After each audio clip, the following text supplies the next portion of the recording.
سلامونه وخت مو پخیر. نن سه شنبه د قوس یا لیندۍ شلم او د ډسمبر 10مه نیټه ده. پام وکړئ د موج نیوز خبري ټولګې ته. په پیل کې هم د څو مهمو خبرونو سرټکي. د ملګرو ملتونو متخصصانو د افغان نجونو لپاره د طبي انسټیټیوټونو تړل جدي ګواښ بللی.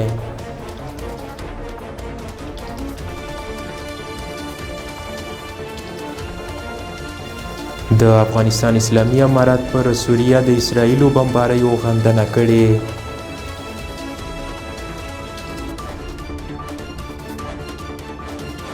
د سالنګونو لویه لاره د لویو مسافر وړونکو وسایطو پر مخ تړل شوې.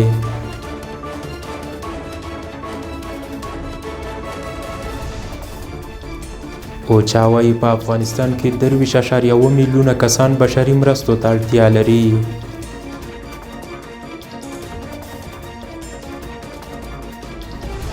او په سوریه کې محمد بشیر د موقت حکومت صدر اعظم ټاکل شوی.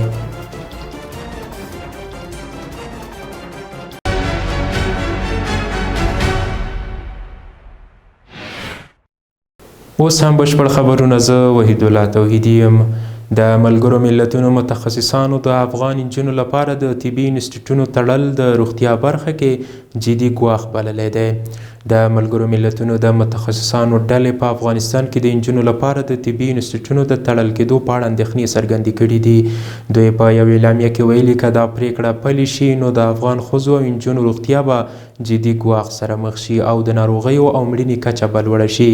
اسلامي امارت تر اوسه دا ډول څرګندونو په غبرګون کې څه نه دي ویلي.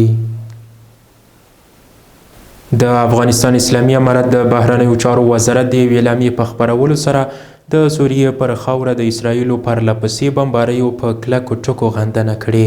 یاد وزارت دغه بمبارۍ د سوریې د ازادۍ او استقلال څرګند نقض بللی دی. اعلامیه زیاتوي په سوریه کې د بشار الاسد د نظام له سقوط وروسته اسرائیلو لخوا د سوریې پر خاوره پرله پسې یرغلونه او بمبارۍ چې له نظامي تاسیساتو او شتمنیو پرته ملکي سیمو ته هم زیان رسوي د درانه ځاني او مالي تلفاتو سبب شوي دي. د افغانستان اسلامي امارت د دې عمل په اړه وایي چې دا یو خطرناک اقدام دی او د اسرائیلو د ناکامې ستراتیژۍ دوام دی چې په منځني ختیځ کې د خپلو نامشروع اهدافو ترلاسه کولو په موخه ترسره کوي. د بهرنیو چارو وزارت د سوریې د خلکو د خپلواک حکومت په ملاتړ د سیمه ییزو او نړیوالو قدرتونو څخه غوښتنه کړې چې د سوریې ملت ته د خپل راتلونکي په اړه د خپل مستقل او آزاد انتخاب کولو فرصت ورکړي څو هغوی وکولی شي پرته له بهرنیو فشارونو او فرمایشونو خپل برخلیک وټاکي. د سالنګونو لویه لاره د لویو مسافر وړونکو وسایطو پر مخ تړل شوې.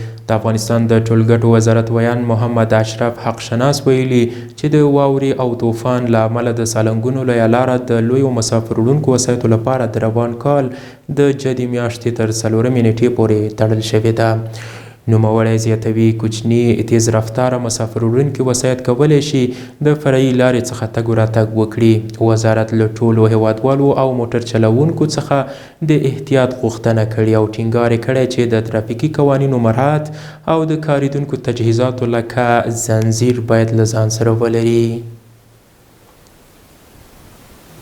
ملګري ملتونه وایي خواړه او روغتیا د هر انسان حق دی.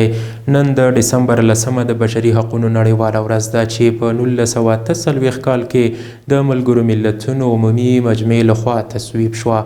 د خوړو نړیوال سازمان ویلي خواړه یوازې اړتیا نه بلکې یو بشري حق دی او ژمنه یې کړې چې په افغانستان کې به د لوږې له منځه وړلو لپاره هڅې کوي. د روغتیا نړیوال سازمان هم روغتیا یو بنسټیز بشري حق بللی او د ټولنو د پیاوړتیا پر اړتیا یې ټینګار کړی. اوچا وایي په افغانستان کې 23.7 میلیونه کسان بشري مرستو ته اړتیا لري. د ملګرو ملتونو بشري مرستو همغږۍ دفتر ویلي چې د 2024 کال تر سپټمبر پورې یې نږدې 959 میلیونه ډالر ترلاسه کړي خو اړتیا یې 3.8 میلیارده ډالر ده. دفتر زیاتوي په دې موده کې 15.3 میلیونه اړمنو افغانانو ته مرستې رسولې دي. بلخوا بیا د ملګرو ملتونو د کډوالو عالي کمیشنرۍ په یو راپور کې ویل شوي چې سږ کال 18.9 میلیونه افغانان روغتیایي مرستو ته اړتیا لري د ادارې د افغانستان روغتیايي وضعیت نازک بللی او اندېښنه یې ښودلې ده. په کندهار کې د تورو ښیښو لرونکو موټرونو سپینولو کمپاین پیل شو.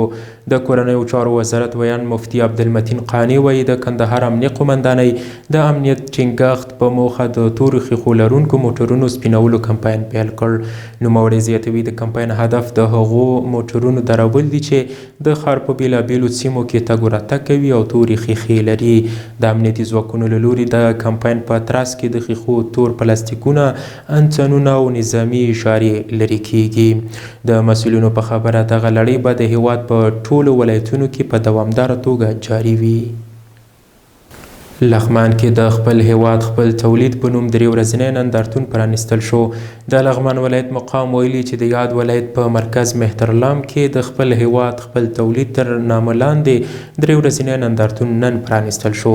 د نندارتون د پرانیستي په مراسمو کې د لغمان والي شیخ شیر احمد حقانی، د صنعت او سوداګرۍ ریاست رئیس مولوي سلامت خان بلال او ګڼ شمېر نور سوداګر او خلکو ګډون کړی و. د لغمان ولایت د صنعت او سوداګرۍ رئیس مولوي سلامت خان بلال ویلي د دې نندارتون هدف کورنیو تولیداتو ته په کور دننه بازار موندنه ده. هغه څرګنده کړه چې په نندارتون کې د 5 ولایتونو سوداګرو د کورنیو تولیداتو لکه میوې، سبزیجات، غالۍ، تخنیکي وسایل او لبنیات نندارې ته وړاندې کړل. د لغمان والي شیخ شیر احمد حقانی د نندارتون د پرانیستي په مراسمو کې ویل داسې نندارتونونه د کورني اقتصاد د پیاوړتیا او خلکو ته د کار د فرصتونو برابرولو لپاره ګټور دي. سوداګرو هم د دې نندارتون په جوړېدو خوښي څرګنده کړه او ویلي دي چې دا به د هغوی کورني تولیداتو لپاره بازار ته لاسرسی ورکړي او اقتصاد به یې ورسره پرمختګ وکړي.